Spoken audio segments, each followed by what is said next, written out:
Bonjour, voilà, aujourd'hui on va faire une vidéo. Je suis couchée, tout le monde regarde le match, la chaîne en fait. Je sais pas quel match c'est, mais bon, moi j'aime pas trop le match. Comme vous voyez, je suis démaquillée, c'est moi au naturel. Voilà, je suis couchée. Demain il y a boulot. Je crois qu'il est 20 heures passées, je suis épuisée. J'ai une journée difficile. Aujourd'hui, là, je voudrais parler de quelque chose qui me tracasse un peu. Voilà, c'est des gens que je connais un peu, je connais quand même. Voilà, une histoire bizarre. Voilà, asseyez-vous, suivez-moi. En fait, c'est une fille que je connais et une famille que je connais. Désolée si vous allez voir cette histoire ici. Je raconte cette histoire pour que les gens soient moins naïfs et que des gens puissent aider des gens de la bonne manière et non créer des proximités qui vont apporter des problèmes. En fait, dernièrement, il y a une fille qui est venue chez moi là. Elle me demande si je veux pas quelqu'un pour rester. Et moi de lui dire voilà vraiment, j'ai pas un endroit où je peux te laisser habiter. Alors il y a peu, je me retrouve en route et je trouve des gens en train de crier, crier, crier. En fait, c'était des clashs. Et il y avait cette jeune fille-là devant une grosse maison, une grande clôture, et elle était en train de crier, et elle était avec une dame de fin de la cinquantaine, apparemment, c'était sa maman. Alors, voilà, il y a une dame à côté. Comme je me demandais qu'est-ce qui se passe et autres, parce que c'est mon quartier en fait. C'est résidentiel, mais bon, dans les rues, on peut arriver à voir des choses de ce genre, parce qu'il y a des jeunes filles qui viennent en ville, il y a des salons, il y a des petites activités comme la couture et autres, voilà. Et je vais pas donner des détails sur la personne. Voilà, en fait, ça c'est une parenthèse.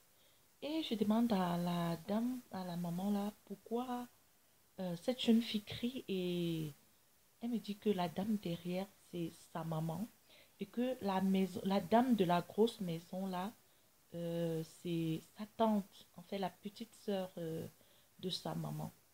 Alors je demande, mais pourquoi elle crie, il y a quel problème et autres. Elle me raconte donc que apparemment la dame de la maison serait allée prendre la jeune fille au village quelque part à l'est, pas à Bertois. Donc, dans les petites villes reculées, là, vous savez, un peu le genre des petites villes, genre, il y a la sous-préfecture, le lycée, donc, juste quelques infrastructures sociaux de base, dont, genre, petits centres et autres et tout.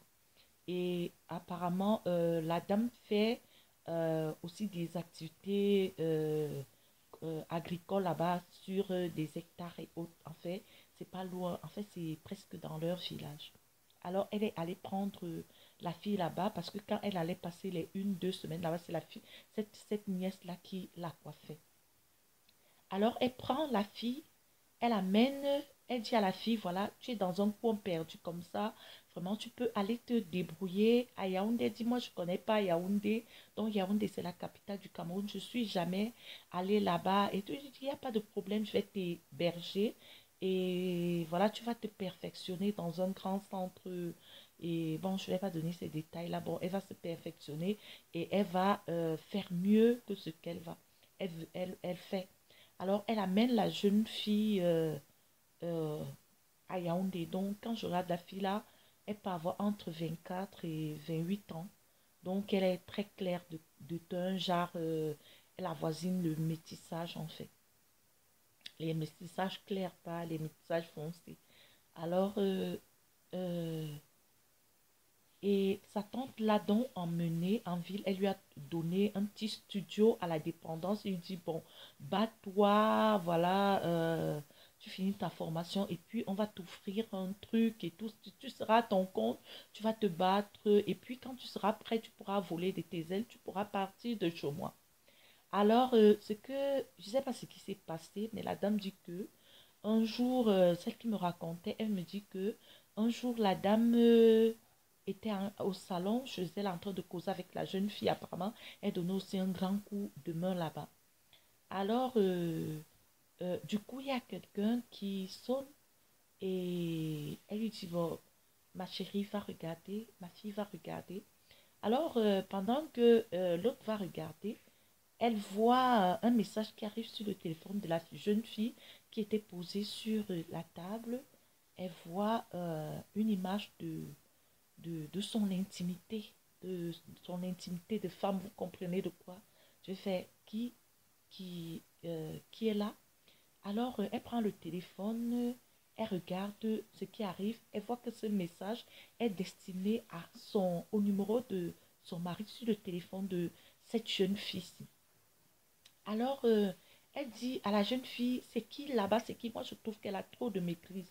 Elle dit que c'est quelqu'un et tout et tout. Maintenant, elle va dehors, elle lui dit que, bon, que c'est des gens qui vendent des trucs qui cognent dans les clôtures. Là, ils font la promotion des produits de beauté, autres et tout. Elle dit que vraiment, je ne veux pas. Elle enlève 2 000 francs de son sac. Elle dit à la fille, bon, voilà, va au supermarché d'à côté, tu me prends le coton et le dissolvant. En fait, elle avait inventé l'histoire pour éloigner la fille. La fille dit, je vais prendre mon téléphone. Elle dit que non, il n'y a pas de souci. Va, tu vas et tu vas venir prendre ton téléphone. Ton téléphone n'a pas de souci. Elle ouvre le téléphone de la fille. Et dans le téléphone, elle découvre que cette fille est sortie avec son mari pendant 3 mois. Et apparemment, le monsieur, il ne voulait plus en fait.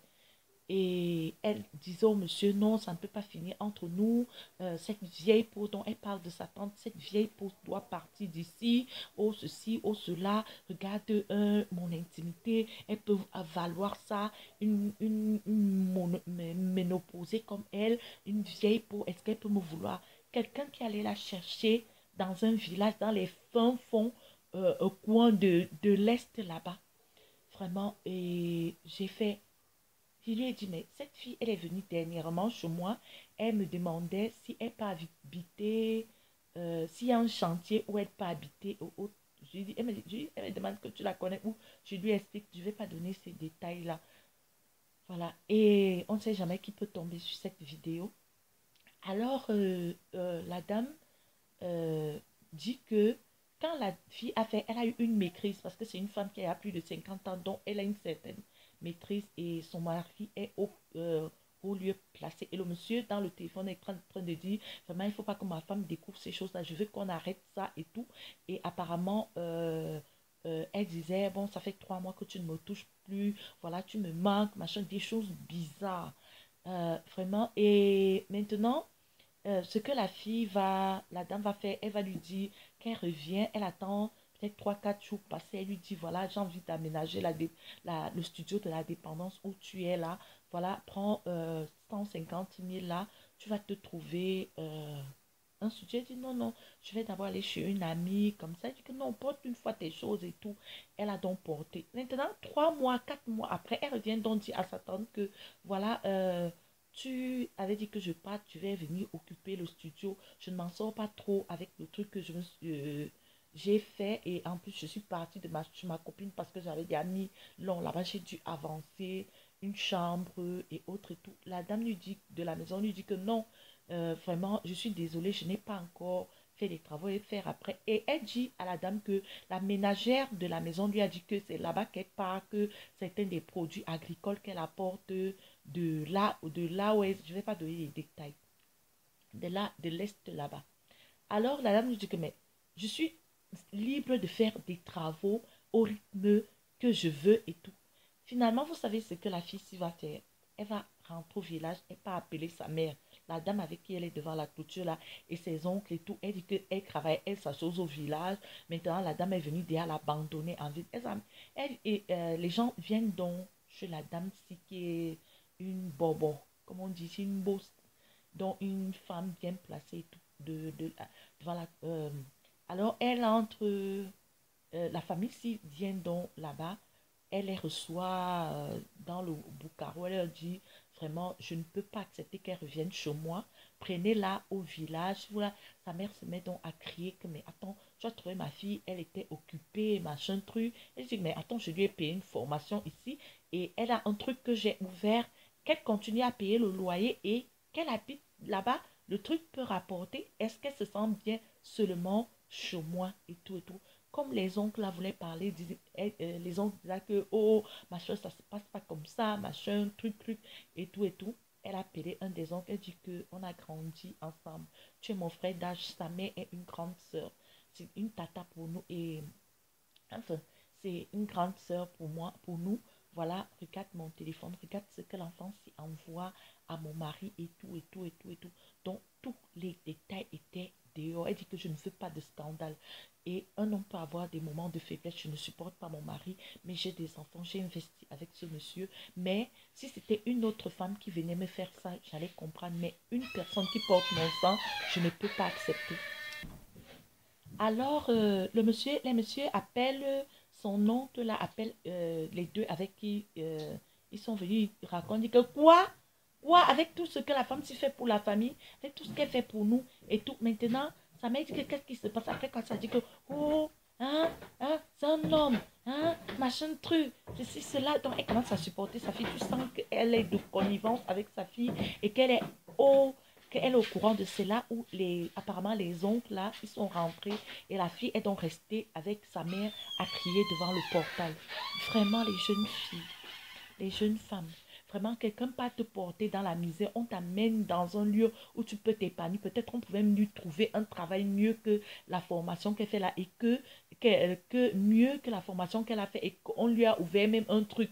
Elle pouvait avoir un travail et avoir ce truc-là en activité secondaire. Je ne sais pas comment vous êtes souvent. Et puis, c'est des gens bien qui reçoivent des gens d'un certain rang chez eux, des célibataires autres. Elle pouvait se taper quelqu'un là. Vraiment, je ne comprends pas. Sur ce, voilà, je vais devoir vous dire au revoir, mais je voudrais vous dire que à toute chose, une leçon. Vraiment, réfléchissez quand vous voulez aider les gens. Tu peux amener quelqu'un quelque part, tu lui loues un studio, une chambre où elle reste chez toi 3 4 mois et puis elle part. Et puis, moi, je n'encourage pas le comportement de ce monsieur. En même temps, je trouve cette femme sage. Alors, si vous avez aimé cette vidéo, likez-la. Regardez plus bas, vous allez voir abonner. Abonnez-vous si vous aimez ce style d'histoire. Voilà, faites-moi savoir ça en vidéo. Je vais les faire le plus souvent et voilà.